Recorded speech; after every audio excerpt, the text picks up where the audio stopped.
नमस्कार बंधुगण welcome to education point channel. तेरे बंधुगण आपण मान फोन थे इनफर्मेशन नहीं आसी जो रही टीचिंग पोस्ट रही वैकेंसी बहुत सारा रही जोड़ा रही टीजीटी रही पीसीएम साइंस बैकग्राउंड रही वैकेंसी। तो आपण मैंने समस्ते आवेदन करें जोड़ा रही S T S development school तरफ रही वैकेंसी रही आपण मैंने भल भाव ये देखिपे। तेज आसन देखा यार फुल डिटेल्स केमिति सब आवेदन करा केतेटा रही पोस्ट रही आउ केबे अप्लाई डेट अच्छी सबू इनफर्मेशन आपण मानक कहबी आउ ता सहित सिलेबस विषय में कहबी आउ क्वेश्चन सिलेक्शन प्रोसीजर विषय में आपण मानक तथ्य किछि देबी। तेबे आसन देखिबा सेही डिटेल्स कौन कौन सब रही। प्रथमे कही रखुची आपन जदि यही चैनल प्रथम थर अच्छी ताहले सब्सक्राइब करने लाइक करने आउ शेयर मध्य करने जहाँद्वारा आपड़ी नुआ नुआ इनफर्मेशन सबुबले पाइपर। तो आपण मैंने गोटे लाइक शेयर आ कमेंट मध्य करनियंतु जहाँद्वारा मते मोटिवेट आउ एनकरेज मध्य मिलिबो आउ मु आपण मानकु एही नुआ नुआ अपडेट दे पारिबी। तेबे देखंतु जोटा रही टीजीटी पोस्ट रही तो यार अप्लाई डेट देखो अप्लाई 29/12/2024 आरंभ हम जार लास्ट डेट रही 22/1/2025 रही। तो आपण मैंने भल भाव देखिपे आपण मैंने जल्दी जल्दी आवेदन करें।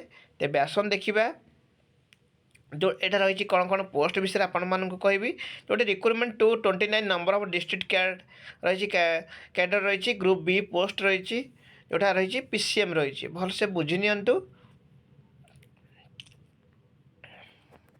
देखंतु यार बेसिक सैलरी मेंशन है जोड़ा देखंतु पे स्केल मेंशन है। तो आपण मैंने भल भाव देखिपे एठारे ता सहित आपण मानक कौन यार एलिजिबल क्राइटेरिया कौन अच्छी देखंतु एजुकेशन क्वालिफिकेशन मेंशन है सहित। तो ता पूर्व आपण मानक कहीदे जे यार देखा 21 वर्ष होता must not be above the age 38 years 38 मैंने 38 वर्ष रु अधिका एज तंकर होई नथिबो जोटा कि आपनकर बार्थ सर्टिफिकेट जोड़ा आपड़ कहींपारे 10th सर्टिफिकेट मत इश्यू होता से अनुसार आपण मान एज हो दरकार जनवरी 1/2024 को 38 वर्ष रु एबव हो भलसे बुझी नियंतु। तापर देखंतु क्वालिफिकेशन कौन रही देखंतु बैचलर डिग्री इन साइंस और बीटेक और बी करथिबे विथ 2 स्कूल सब्जेक्ट थी स्कूल सब्जेक्ट रही ता सहित कौन थी ना बैचलर कोर्स थी भलसे बुझी नियंतु। ता सहित आपणकर बीईडी रही दरकार आप भलसे देखी नियंतु जदि आप 3 ईयर इंटीग्रेटेड बीईडी एम करते आप इलिजिबल हो पारे भलसे बुझी नियंतु कि आप बीईडी करते जोड़ा रही आप इलिजिबल हो पारे। जब स्पेशल बीईडी एजुकेशन करते स्पेशल 2 ईयर स्पेशल बीईडी जोड़ा अच्छी ताल आप इलिजिबल हो पारे। आदि आप 4 ईयर इंटीग्रेटेड बीएससी बीईडी करते ताल इलिजिबल हो पारे। तो आपण मैंने सबू क्राइटेरिया भलसे बुझी रखु जो जहाँद्वारा आपण परवर्ती समय द्वंद्व पड़े ना भलसे देखी नियंतु। आ जो मैंने स्पोर्ट्स पर्सन अच्छी एससी एसटी पिला अच्छा एक्स सर्विस मैन अच्छा एससीबीसी अच्छा से किसी रिलैक्सेशन रही देखु। आपण मस्ट क्वालिफाई कर दरकार कौन ना OSSTT जोटा कौचे OSTT कौचे सेटा क्वालिफाई कर आवश्यकता रही। तापर देखो minimum 50% mark aggregate for candidate other than SC BC ST ST एम पाई। In any case, the candidate must have passed the bachelor degree with any 2 school subject of or as pass or honors or elective or optional or compulsory। आपन रही दरकार physics chemistry और mathematics ठीक अच्छे। तो आपण मैंने देखी नियंतु आउ एससी एसटी आउ एससीबीसी एवं वुमेन कैटेगरी पाई 5 इयर्स रिलैक्सेबल रही आपण मैंने एथार देखी पार्थिबे। पीडब्ल्यूडी मान रही 10 इयर्स रिलैक्सेशन रही। तो आपण मैंने देखी नियंतु आ देखो आउ कौन अदर इलिजिबल क्राइटेरिया रही कौन ना आपण he or she must be citizen of India होता दरकार। तो आपण भारत नागरिक होता दरकार गुड कैरेक्टर रही दरकार आउ ओडिया लैंग्वेज आप 10th पास सॉरी क्लास VII एभव पास करते दरकार। यहाँ मेनसन होती देखो पास इन ओडिया आज language subject in final examination of class VII बा 7 क्लास कौचे आउ pass matriculation or equivalent examination with Odia as the medium of instruction examination in non-language subject ତା ମଧ୍ୟ ଆପଣ ଯଦି 10th ପାସ୍ କରୁଛନ୍ତି ତାହେଲେ ଓଡ଼ିଆରେ ତାହେଲେ ମଧ୍ୟ ଆପଣ ଇଲିଜିବୁଲ୍ ହୋଇପାରିବେ। ଭଲସେ ବୁଝି ନିଅନ୍ତୁ। ତାପରେ ଦେଖନ୍ତୁ ଏକ୍ଜାମିନେସନ୍ ଫି ଦେଖନ୍ତୁ no examination fee payable for applying for the post examination fee ନାହିଁ। लास्ट डेट देखନ୍ତୁ 31 ଜାନୁଆରୀ 2025 ରହିଛି ଯେଉଁଟାକି online application response to this advertisement 31 ଜାନୁଆରୀ 2025 ଯେଉଁଟାକି ଅନଲାଇନ୍ ଆପ୍ଲିକେସନ୍ ରିସିପ୍ଟଟା ଭଲସେ ବୁଝି ନିଅନ୍ତୁ। ଆପଣମାନଙ୍କୁ ପ୍ରଥମରୁ ଦେଖାଇ ନେଇଥିଲି ଯେଉଁଟା ଉପରେ ସ୍କ୍ରଲ୍ କରି ଦେଖାଇ ନେଇଥିଲି ଯେଉଁଟା ରହିଛି ଥିଲା ଲାଷ୍ଟ ଡେଟ୍ ଥିଲା 29 ତାରିଖ ଯେଉଁଟାକି ଥିଲା ଆପଣଙ୍କର ଅନଲାଇନ୍ ଏଇଟା ଅନଲାଇନ୍ ସବମିଶନ୍ ରହିଛି 31 ଜାନୁଆରୀ 2025 ରହିଛି।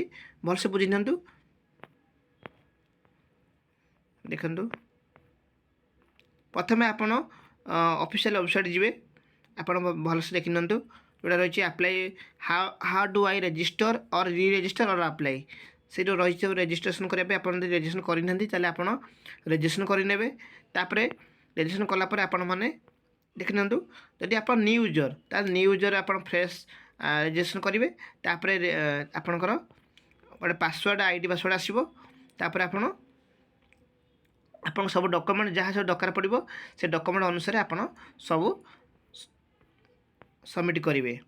ଦେଖନ୍ତୁ କ'ଣ କ'ଣ ଡକୁମେଣ୍ଟସ୍ ଦରକାର ହୁଏ ତ ଆପଣମାନେ ଦେଖିନିଅନ୍ତୁ 10th +2 ସାର୍ଟିଫିକେଟ୍ସ +3 ସାର୍ଟିଫିକେଟ୍ସ ସବୁ ମାର୍କସିଟ୍ ତା ସହିତ ସାର୍ଟିଫିକେଟ୍ସ ଭଲସେ ଦେଖିନିଅନ୍ତୁ। ଆଉ training pass certificate and marksheet आप जदि बीएड करते 3 ईयर इंटीग्रेटेड बीएड एमएड करते कि आप 4 ईयर बीएससी बीएड की इंटीग्रेटेड बीएड करते आप इलिजिबल हो पारे। तार सर्टिफिकेट्स आउ मार्कशीट आप सांगरे रखिथे जहाँ आप स्कान कर रखिथे जोटा कि अपलोड हो पारे तार डॉक्यूमेंट्स मार्क आवश्यक रही। देखो सर्टिफिकेट ऑफ पासिंग बीएड और ओस्टीटी ताले आपण सेटा मध्ये आपण सेटा सर्टिफिकेट पासिंग सेटा आवश्यक पड़िबो।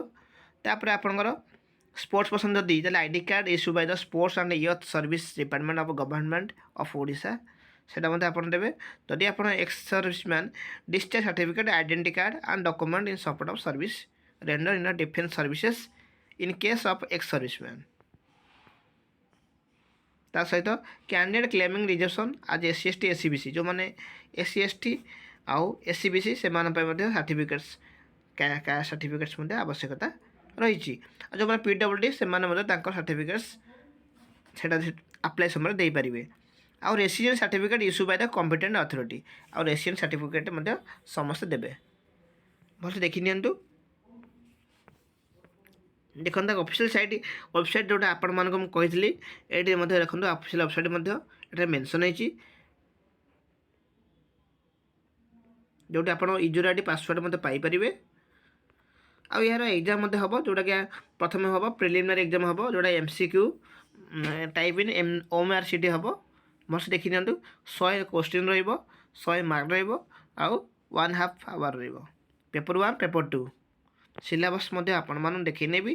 तापर देखो मेन एग्जाम गोटे हम पेपर 1 फास्ट स्टेज 1 है जोटा प्रिलिमिनरी तार मेन एग्जाम हम सी 100 मार्क से 100 क्वेश्चन टाइम 1/2 आवर रही पेपर 2 आज सिलेबस अनुसार हम देखो preliminary main exam will be notified later negative marking रही।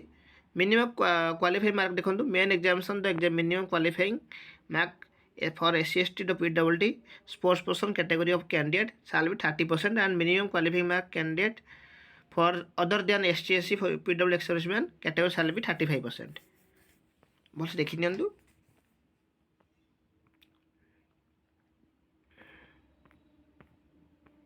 तापर आपनकर provisional screening list of document verification करा जिवो तापर आपन जॉइनिंग करिवे बा जॉब पाई परिवे बा रिक्रूटमेंट पाइबे।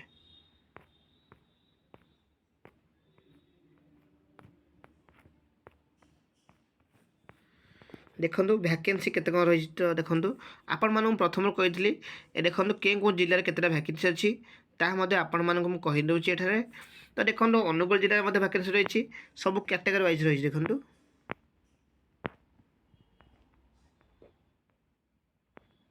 ଭଲସେ ଘିନନ୍ତୁ। ସେମିତି ବରଗଡ଼, ଝାରସୁଗୁଡ଼ା, କଳାହାଣ୍ଡି, କନ୍ଧମାଳ, ଖୋର୍ଦ୍ଧା, କୋରାପୁଟ, ନୂଆପଡ଼ା, ରାୟଗଡ଼ା ସବୁ ଏଇଭଳି ରହିଛି, ଭ୍ୟାକେନ୍ସି ରହିଛି। ଦେଖନ୍ତୁ ସିଲାବସ୍ ମଧ୍ୟ ଦେଖନ୍ତୁ, ଜେନେରାଲ ନଲେଜ ରହିଛି ଆଣ୍ଡ କରେଣ୍ଟ ଆଫେୟାର୍ସ ରହିଛି ମଧ୍ୟ।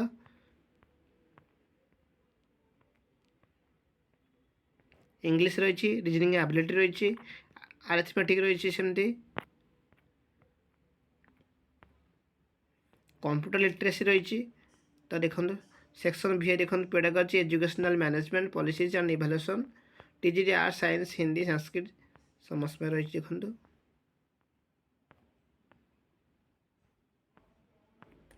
ମୁଁ ଏହାର ଡେସ୍କ୍ରିପସନ୍ ବକ୍ସରେ ଗୋଟେ ଲିଙ୍କ୍ ଦେବି, ସେ ଲିଙ୍କ୍ କ୍ଲିକ୍ କଲା ପରେ ଆପଣ ପାଇପାରିବେ। ଏହାର ସବୁ ଡିଟେଲ୍ସ ମଧ୍ୟ ଆପଣମାନେ ସେଇଠାରେ ପାଇଯିବେ। ଯଦି କିଛି ଡାଉଟ୍ ଥାଏ ତ ଆପଣମାନେ କମେଣ୍ଟ ବକ୍ସ ମଧ୍ୟ କହିପାରିବେ। ଆପଣମାନେ ବହୁଳ ମଧ୍ୟ ଦେଖୁଛନ୍ତି କିନ୍ତୁ ଲାଇକ୍, କମେଣ୍ଟ ଆଉ ସେୟାର ମଧ୍ୟ କରୁନାହାନ୍ତି। ଆପଣମାନେ ଏନକରେଜ୍ କରାନ୍ତୁ, ମୋଟିଭେଟ୍ କରାନ୍ତୁ, ମୁଁ ଆପଣମାନଙ୍କୁ ଏଇଭଳି ନୂଆ ନୂଆ ଅପଡ଼େଟ୍ ଦେଇପାରିବି।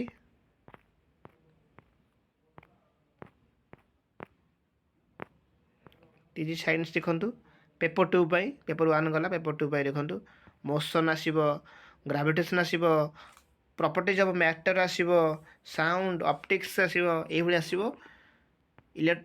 ଇଲେକ୍ଟ୍ରୋଷ୍ଟାଟିକ୍ସ ରହିବ, କରେଣ୍ଟ ଇଲେକ୍ଟ୍ରିସିଟି ରହିବ, ଦେଖନ୍ତୁ ଇଲେକ୍ଟ୍ରୋମାଗ୍ନେଟିକ୍ ଇଣ୍ଡକ୍ସନ୍ ରହିବ, ସେମିତି କେମିଷ୍ଟ୍ରି ରହିଛି, ସେମିତି ରହିଛି। ଦେଖନ୍ତୁ ଭଲସେ, ଏଠି ଭିଡ଼ିଓ ଲଙ୍ଗ୍ ହେଇଯିବ ତ ଆପଣମାନଙ୍କୁ ମୁଁ ଟିକେ ଜଲ୍ଦି ଦେଖି ନେଉଛି। ଆପଣମାନେ ଏହାର କମେଣ୍ଟ ବକ୍ସରେ ବା ଏହାର ଡେସ୍କ୍ରିପସନ୍ ବକ୍ସରେ ଗୋଟେ ଲିଙ୍କ୍ ଦେବି, ସେ ଡେସ୍କ୍ରିପସନ୍ ବକ୍ସରେ ଆପଣ ଲିଙ୍କ୍ କ୍ଲିକ୍ କଲା ପରେ ଆପଣ ଏଇଟା ଫୁଲ୍ ପାଇଯିବେ। ଠିକ୍ ଅଛି, ଭିଡ଼ିଓଟି ଭଲ ଲାଗିଲେ ଲାଇକ୍ କରିଦେବେ, ସେୟାର କରିଦେବେ ଆଉ ସବସ୍କ୍ରାଇବ୍ କରିନେବେ। ଯଦି କିଛି ଡାଉଟ୍ ହୁଏ ତ ଆପଣମାନେ କମେଣ୍ଟ ବକ୍ସ ମଧ୍ୟ କହିପାରିବେ। Thank you for this watching.